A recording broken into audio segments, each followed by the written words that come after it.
لله نحمده ونستعينه ونستغفره ونعوذ بالله من شرور أنفسنا ومن سيئات أعمالنا من يهده الله فلا مضل له ومن يضلل فلا هادي له وأشهد أن لا إله إلا الله وحده لا شريك له وأشهد أن محمدا عبده ورسوله. أعوذ بالله السميع العليم من الشيطان الرجيم. يا أيها الذين آمنوا اتقوا الله حق تقاته ولا تموتن إلا وأنتم مسلمون. يا أيها الناس اتقوا ربكم الذي خلقكم من نفس واحدة وخلق منها زوجها وبث منهما رجالا كثيرا ونساء واتقوا الله الذي تساءلون به والأرحام إن الله كان عليكم رقيبا. يا أيها الذين آمنوا اتقوا الله وقولوا قولا سديدا يصلح لكم أعمالكم ويغفر لكم ذنوبكم ومن يطع الله ورسوله فقد فاز فوزا عظيما. أما بعد فإن أصدق الحديث كتاب الله وخير الهدى هدى محمد صلى الله عليه وسلم وشر الأمور محدثاتها وكل محدثة بدعة وكل بدعة ضلالة وكل ضلالة في النار. أعوذ بالله السميع العليم من الشيطان الرجيم. ومن يشاقق الرسول من بعد ما تبين له الهدى ويتبع غير سبيل المؤمنين نوله ما تولى ونصله جهنم وساءت مصيرا. تمام تعریفیں اللہ وحدہ لا شریک لہ کے لیے جو کائنات کا خالق ہے، اور درود و سلام نازل ہو اللہ کے پیارے نبی جناب محمد رسول اللہ صلی اللہ علیہ وسلم کی ذات گرامی پر جنہیں بشیر و نذیر بنا کر بھیجا گیا.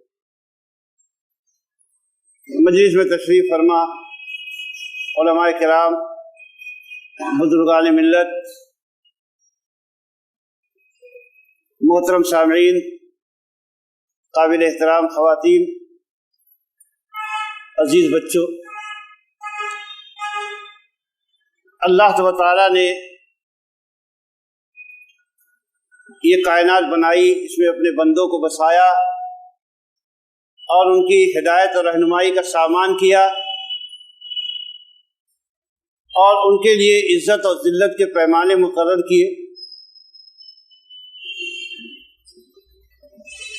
اللہ کے نبی جناب محمد رسول اللہ صلی اللہ علیہ وسلم کی دعوت پر جب لوگوں نے لبیک کہا تو ان کی حالت یہ تھی کہ وہ انتہائی پریشان حال، مخلوق الحال، تنگ دست اور مختلف قسم کی پریشانیوں اور آفتوں کا شکار تھے. لڑائیاں اور خوریدیاں ان کے اندر بہت بری طرح سے جاری تھی. قبائلی نظام تھا اور اس میں دوستی و دشمنی کا تعلق عصبیتوں کی بنیاد پر تھا. اس لیے طرح طرح کی لڑائیاں اور طرح طرح کے فتنے و فسادات تھے. لیکن ہم یہ دیکھتے ہیں کہ جب اس قوم نے شرک کو ترک کیا اور توحید کے راستے پر آئی اور اتباع کتاب و سنت کا منہج اس نے اپنایا، وہ صرف 50 سال کی قلیل مدت میں پوری دنیا میں چھا گئے. بیت المقدس جو آج یہودیوں کے قبضے میں ہے، اس زمانے میں عیسائیوں کے قبضے میں تھا جب حضرت عمر بن خطاب رضی اللہ تعالیٰ عنہ کی حکومت تھی. جب مسلمانوں نے اس ملک پر حملہ کیا تو انہوں نے کہا کہ ہم لڑیں گے نہیں آپ سے، یہ ملک آپ کے حوالے کر دیں گے، لیکن شرط یہ ہے کہ آپ اپنے امیر المومنین کو بلائیے، اپنے خلیفہ و بادشاہ کو ہمارے پاس بلائیے تو ہم اس کے ہاتھ میں اپنے شہر کی کنجی دے دیں گے. امیر المومنین رضی اللہ تعالیٰ عنہ جو 30 لاکھ مربع میل کے حاکم تھے، انہوں نے دعوت قبول کی اور سفر کے لیے نکلے. آپ دیکھیے کہ ایک بادشاہ جب نکلتا ہے تو کس شان سے نکلتا ہے. آج اگر کوئی ایم ایل اے کہیں نکلتا ہے تو آپ نے دیکھا ہوا کم سے کم 10-5 آدمی اس کے آگے پیچھے گھومتے رہتے ہیں، اور اگر کوئی وزیر نکلے تو کتنے باڈی گارڈ اس کے پیچھے ہوتے ہیں. اور وزیر اعظم اگر آئے تو راستہ جام، پولیس اور فوج پہلے سے ٹریفک کے نظام میں لگی ہوئی، اور ہٹو بچو کتنا ماحول ہوتا ہے عجیب غریب. لیکن 30